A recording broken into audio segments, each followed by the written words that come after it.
Look at the world around us. Really look at it. We were raised to believe that freedom meant the removal of all boundaries. We were told that to be modern meant to consume without limits, to live for the moment, to chase every desire that flickered in our hearts. I lived that life. I saw the lights, the parties, the endless pursuit of more. But then, I stopped. I looked at the debris left behind by this so-called freedom. Broken homes, hearts shattered by betrayal, minds clouded by intoxicants, a society that is technically connected, yet profoundly lonely. And then I looked at Islam. The world tries to tell you that Islam is backward, that it is restrictive and harsh. But when I opened my heart and really looked, I didn't find chains. I found an anchor. While the rest of the world is drifting in a storm of confusion, unsure of what a family is, unsure of what morality is, unsure of what it really means to be human, Muslims are standing firm. They say we are different. And yes, we are, because we have stopped pretending that poison is medicine. Let me be very clear about what this faith rejects. It is not a rejection of joy. It is a rejection of self-destruction. Muslims do not love pornography. We refuse to commodify the human body. We refuse to turn intimacy, something sacred, private, and profound, into a cheap product for public entertainment. In a world that sells flesh on every screen, Islam teaches us to lower our gaze. Not out of shame, but out of dignity. It teaches us to protect the sanctity of our minds and the honor of women and men alike. We do not love senseless violence. Contrary to the headlines and the endless propaganda, the heart of a believer does not crave chaos. It craves peace. It craves salam. We do not drink. We do not numb our senses just to escape our problems for a few hours. A believer needs to be present. You cannot truly be responsible for your family, your community, or even your own soul if you are not in control of your mind. We don't need a bottle to escape reality. We face reality with prayer, with patience, with trust in God. We do not gamble. We do not throw away the sustenance that God has given us on a roll of the dice or a spin of a wheel. We believe in working for our provision, not risking the roof over our children's heads for a moment of adrenaline or false hope. One by one, Islam closed the doors that lead to regret, to emptiness, to silent tears cried alone at night. In a world that calls temptation freedom, Islam dares to call it by its real name, a trap. And then there is love. The modern world tells you that love is a game. Swipe left, swipe right. Test drive relationships. Give your body and heart to one person, then another, until there is nothing left but scars and confusion. You are told that this is empowerment, that this is progress, that this is your right. But deep down, do you really feel free? Or do you feel used? Islam says no. This faith does not accept adultery. It does not accept sex before marriage, not because it hates love, but because it respects love too much to treat it cheaply. Islam encourages commitment, loyalty, and responsibility. It encourages monogamy and staying together for a lifetime. In Islam, marriage is not a casual arrangement. It is half of our faith. It is not a temporary contract based on how you happen to feel today or tomorrow. It is a covenant made before God. Islam taught me that true love is not built on deception or constant fear of betrayal. It is not built on the thrill of the forbidden or the excitement of the temporary. True love is built on safety, on trust, on honesty. It is knowing that the person sleeping next to you fears God, and because they fear God, they will never willingly destroy you. That is a kind of security that no amount of money, beauty, or status can buy. I want you to imagine something. Imagine a society where you do not have to constantly look over your shoulder, where you don't live in fear of betrayal disguised as freedom. Imagine a country that is safe for your children to grow up in, a place that is clean, not only in its streets, but in its values, in its conversations, in its entertainment. Imagine walking outside and knowing that the people around you have lines they will not cross because they answer to something higher than their own desires. Now imagine the men in that society. Not overgrown boys who never grew up, lost in screens, chasing addictions, running from one temporary thrill to another, but men. Men who are responsible. Men who are clean, who wash themselves and their hearts 5 times a day to stand before their Lord. Men who are sober and present. Men who do not disappear into a bottle when life becomes hard, who do not run to gambling or secret relationships when the pressure mounts. Imagine relying on a man who, when life overwhelms him, does not run away from his responsibilities, but runs towards his prayer mat.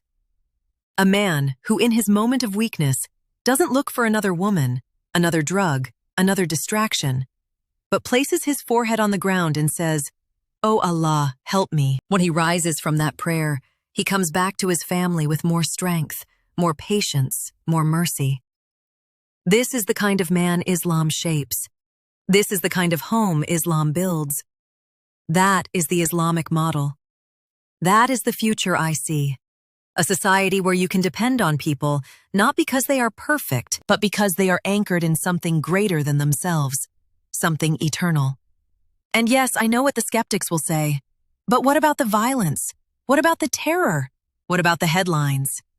Let me speak plainly.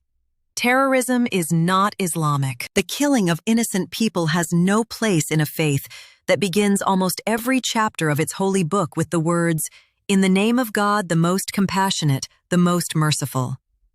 Those who use this beautiful path to justify their hatred and cruelty are not walking in the footsteps of the Prophet Muhammad, peace be upon him. They are walking alone, guided by their own darkness, not by the light of this faith. Anyone who attributes brutality and senseless bloodshed to Islam is either deeply misled or deeply dishonest. Islam teaches mercy. Islam teaches justice. It teaches us to stand against oppression, to protect the weak, to honor our neighbors, to care for the orphan, to respect the elderly, to guard the family unit like a precious treasure. Do not judge an ocean by the dirt on its surface. The media may show you the foam, the chaos, the noise, but they will not show you the depth, the beauty, the calm currents below. If you dare to dive deeper, beyond the sound bites and the stereotypes, you will find pearls of wisdom that have guided hearts and civilizations for more than 14 centuries. So open your mind for a moment.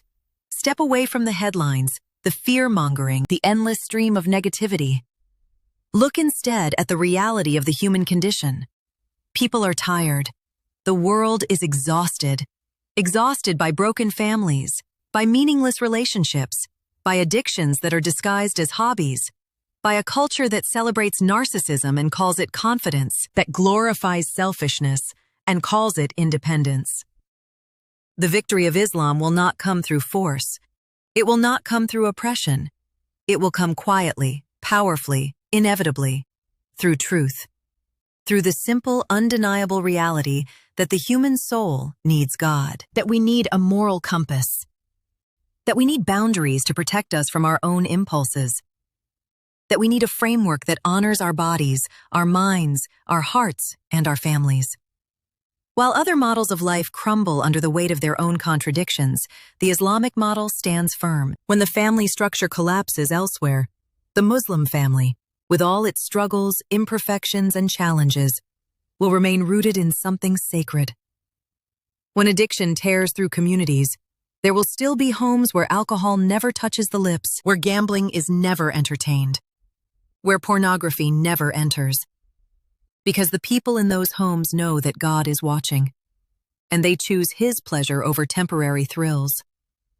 When confusion about identity, purpose, and morality reaches its peak, there will still be men and women who know exactly who they are, servants of the one God, placed on this earth with a clear path, a clear destination, and a clear code of conduct. That is how Islam wins in the end. Not by shouting the loudest, not by forcing itself on anyone, but by outlasting every broken ideology. By remaining, when everything else fails, the only house still standing in the storm. A house built on faith, on family, on responsibility, on mercy, on justice, on cleanliness of body and soul. Islam taught me to be clean, to be responsible, to believe in God, to value myself and others, to search for real love rooted in trust and safety, not in deception and temporary pleasure. It taught me that true freedom is not the freedom to destroy myself, but the freedom to rise above my lower desires. It taught me that there is more honor in lowering my gaze than in exposing everything for attention. It taught me that there is more strength in restraint than in indulgence, more beauty in modesty than in exhibition, more power in prayer than in any substance or distraction this world can offer. So, to the woman listening, to the man listening, to anyone with a heart that is tired of the noise, open your mind. Allow yourself to consider that the Islamic model, this path of faith, mercy, order, and dignity, might not be a relic of the past, but a lifeline for the future. A future that is safer for your children, more just for your family, more moral for your community. This is how Islam will triumph in the end, not through hatred, but through mercy. Not through chaos, but through order. Not through blind following, but through hearts that recognize the truth when they see it. The world is searching for light. And one day, when it has tried everything else and found only emptiness, it will turn and see Islam, not as an enemy, but as a shelter. And on that day, the victory of Islam will be clear for anyone who is willing to see.